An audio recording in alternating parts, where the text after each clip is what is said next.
What's up, everybody? Welcome back to the channel. We're here at the famous, okay, not really famous, but we're here at the Merc Garage today. And if you look behind me, the thermostat says 42, 43 degrees maybe. Haven't turned the heat on yet, but it's getting closer to spring. It's starting to warm up outside a little bit. Snow's gone, finally. That's quite a big relief.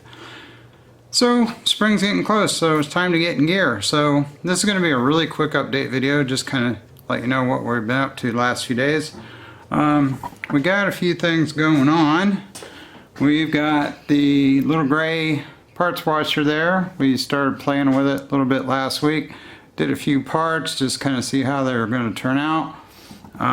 Unfortunately, I didn't run the heat for a few days, so the mixture in it, which is the new biodegradable stuff, has turned to a giant slushy, so I'm going to have to throw it out. But those are small block parts on the table there, and the small block I showed you guys earlier is hiding under its cover here. And it's been preliminarily cleaned up just a little bit, but she's all covered in WD so she don't rust, and she's going to go to machine shop probably next week. But if you look in the background right there, that is a 4-bolt 454 that we're going to build. That'll be the long-term motor for this project. Picked up a 2-bolt block and 4-bolt caps, and you can take a 2-bolt block and drill it, put the 4-bolt caps on it. So it's a good block, it's a good casting. Should make a nice 496 cubic inch when we're done with it.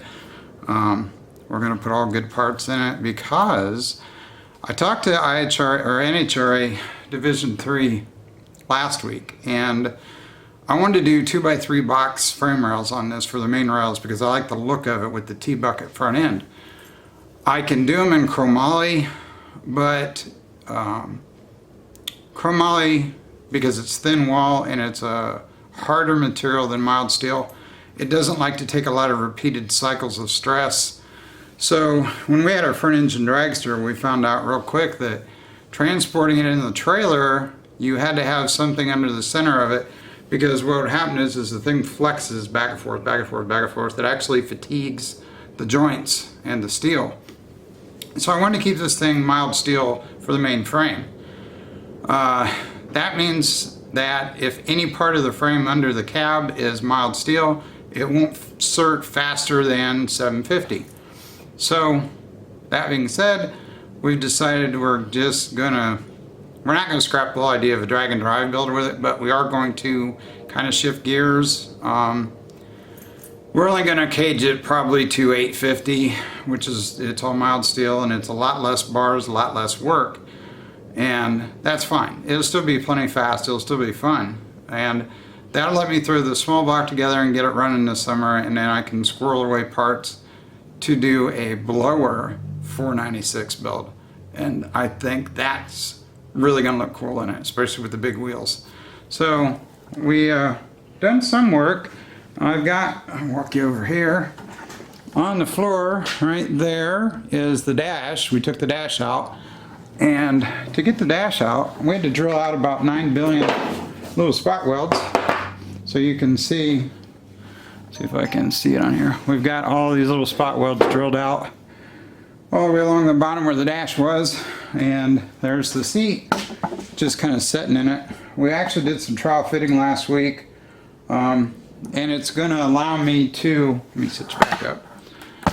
It's going to allow me to chop the top like I want to do. We want to take at least 5 inches out right here. It's going to make what we call a male slot back window, which I love that look. And then I think we're going to go one step further, and I'm going to put the doors on.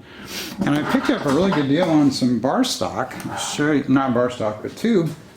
We'll go back over here. I've got 11-foot long sticks of 5/8 square. It's thin wall, it's like a 1/8 wall. But it'll let me make up some braces to put inside this cab. So, back over here again. What we're going to do is we're going to brace up the inside of the cab so that it doesn't go anywhere. We're going to cut the top with the doors on it so that everything is cut at the exact same spot. Then we'll do the sectioning, we'll put the roof back together and get it all buttoned up. And then what I'm going to do then is I'm going to take, I'm not quite sure how much, but we're going to take at least 6 inches out of the cab and the doors between the door hinges. So what that's going to do, sit you back up. What that's going to do is that's going to let us get this thing really low to the ground. We'll Z the frame in front and back of the cab so the cab sits low to the ground. The frame will be high enough in the front that the oil pan won't drag, the trans pan won't drag. But the cab's going to sit low, and it's going to be low because we're going to shorten it almost a foot. So it doesn't sound like a lot, but when you see it after they're done, they look really cool. I'll put a picture of one that I just ran across in a video. I screenshotted a picture of one. I'll put it in the video here, right about here. And then I'm going to go get the doors the next couple days, get them over here, get them back on, and we'll get all the bracing welded up with the doors in place. Get the glass out of the doors yet. We have to take the doors apart. We took everything, we've stripped the firewall, we've stripped the cab of wiring and the dash and everything that was still left behind in it, so it's just a bare shell right now, which is what I wanted to be able to work on. We'll do the doors the same way, put the doors back on it, and then once the doors are on, we'll get everything braced up, welded together so it can't move, and then we'll do our cutting. I'll walk you guys through all that as we do it, and we'll probably do a time lapse on the actual cutting and sectioning, and then I'll show you how you put it all back together. So that's the next week's project. In the meantime, I've got a stack. I don't know if you can see it. Let's walk back over here.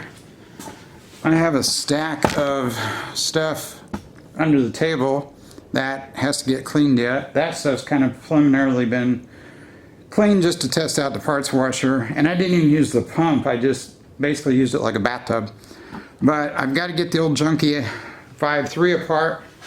That's going to be a mock-up block, so I got to get it apart, get everything off of it so we can get some of the weight out of it. And none of that stuff's going to be reusable anyway. It's been sitting way too long. It was a good running motor. I took it apart about 4 years ago and it sat, and the humidity up and down in here has ruined the block. So I could probably punch it out and save it, but there's so many of them still left in the junkyards. To me, it isn't worth it. For now, we're going to put the 350 together. We've got all the parts for it, and we're going to start squirreling away parts for the big block. That'll be next winter's transition, and then I'll buy the big tires and everything and do all that converting all at once. But for now, long story short, oh, sorry about that. We'll get 350 parts around. We'll get the block checked out by the machine shop, make sure it's gonna go at standard bore. I really don't want to punch at 30. I will if I have to. I've got a good forged crank for it, so there's no need to stroke it to 383 because I'm just buying a crank I don't need. Since this isn't its permanent motor, it can stay 350 cube. It'll be fine, it'll run. We'll throw that in for now. But the big thing is I want to get the body done. Once the body's done, then we'll build the frame. I've got pretty much all the dimensions wrote down that I want for tubing lengths for the frame rails. So we did that over the last couple weeks. We've had a few powwow meetings with my buddies and I, and decided where we want everything to set, and we've pretty much got that nailed. So it's just a matter now of go get the steel, start cutting, start welding. The TIG now they're saying is supposed to show up into March. They're talking about shipping. This is the end of February, I think. I think Saturday is about the 1st of March, something like that. Today's Thursday. Yeah, today's Thursday. So, I mean, we got still another month waiting on the TIG. So, in the meantime, I can have the frame pretty much all put together, get everything kind of mocked up. And then it's just going to be a matter of getting brake lines and wiring and all that stuff around and get all the parts we need to start making it a roller. So, anyway, that's where we're at. We've been working, the garage is done. We got the lights, everything up in here like I wanted. Got a good deal at Menards on some lights. They ended up being LED 4-footers. I think I paid $7 each on just some deal they had going on. So I bought a bunch of them, and I've got spares in case these original ones from 8 years ago decide they're going to go out. So we've got plenty of light in here. We got room in here. Now it's just a matter of get all the engine stuff cleaned up and cataloged and put away.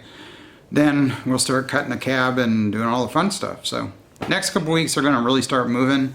I've been kind of slacking. I've had different stuff we've been doing. The weather's been kind of but yeah, we're making progress. So I'm kind of at the point now where I'm really starting to get excited.